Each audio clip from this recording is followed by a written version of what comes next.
Welcome everybody to Live on Wednesdays. Today we are talking about grief and sadness.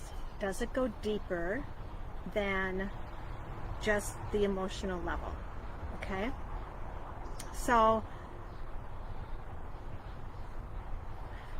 the traditional Chinese medicine looks at things a little bit deeper. They're not just looking at a symptom and looking for a way to alleviate that symptom. They try to look for the source of it. And many times emotions can have a really deeper effect on our body, on our person. So it's interesting that when I was in my 30s, so we're talking like 30 years ago, I would get chest congestion, like a bronchitis, every single month. And I've always struggled with sluggish southern hemisphere plumbing, if you know what I mean. But I did not understand that the two of those could be connected. And maybe you don't either. And so being in this group where there is a big focus on gut health, because gut health is connected to so many autoimmune disorders, that is very, very important to also see what the underlying cause could be. Now, there could be a physical cause, there could be an emotional or internal cause, or there could be a combination of the two from a traditional Chinese medicine standpoint, or TCM. So, as an example, perhaps you may have experienced the passing of a cherished friend or family member.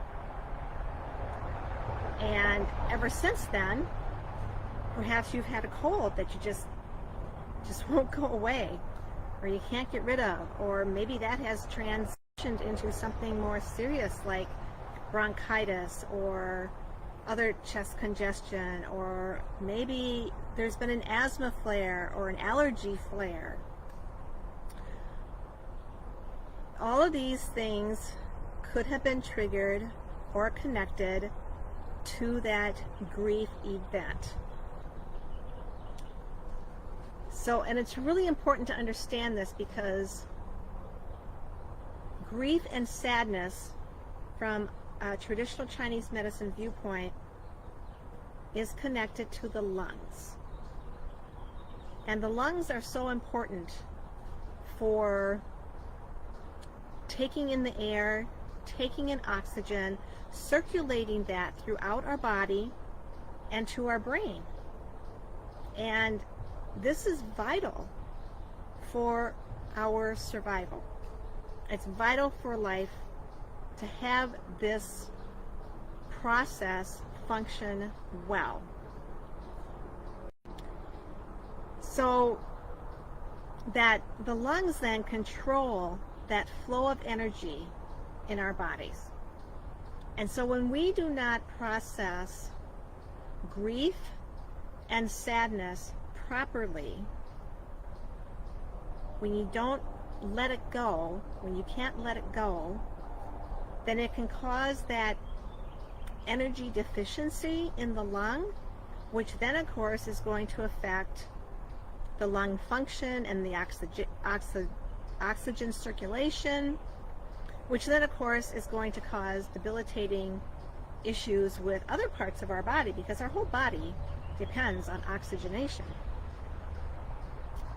And it's interesting because it's not to say that we shouldn't have grief. I mean, it's a natural part of life at this point.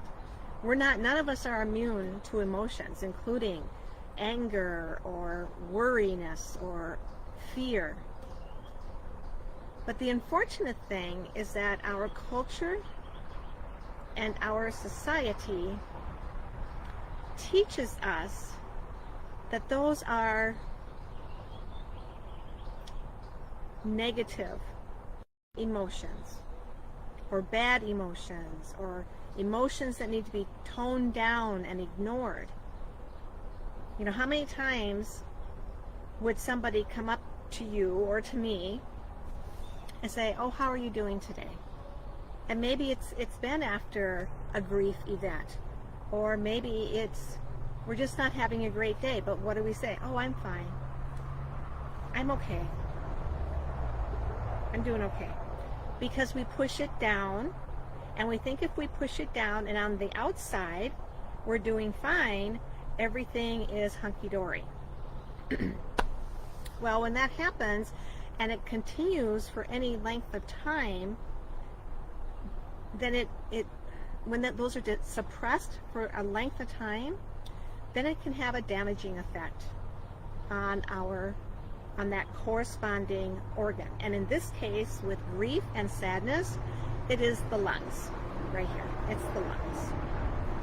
And it just happens that grief is the worst emotion to transition through. Grief has several stages that you need to go through to properly process it. And if you don't reach all of those stages, then you're still holding it in. You're not completely letting it go. It requires time. It requires a slower pace to be able to process all that. So, what are some causes of grief? What are some things that can happen? And usually it occurs when there are major disruptive things, changes in our lives. And I spoke about one, like the loss of life, whether it be a cherished family member or a friend.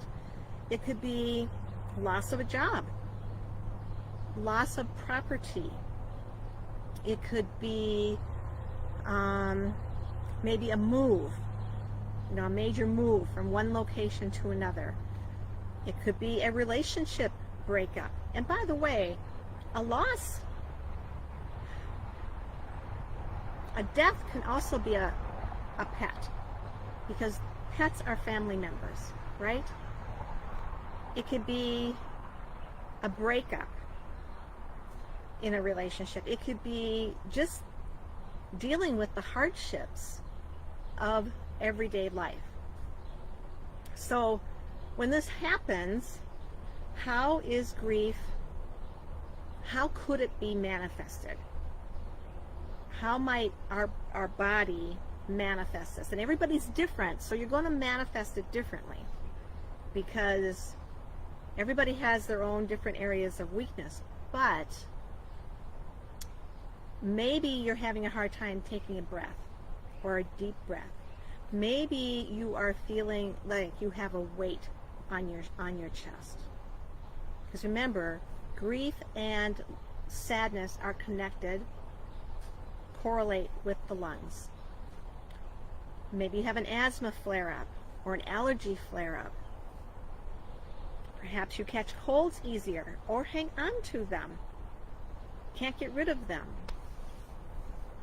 Maybe there's excessive sweating, night sweats or hot flashes. Because with the lungs, pores tend to open up.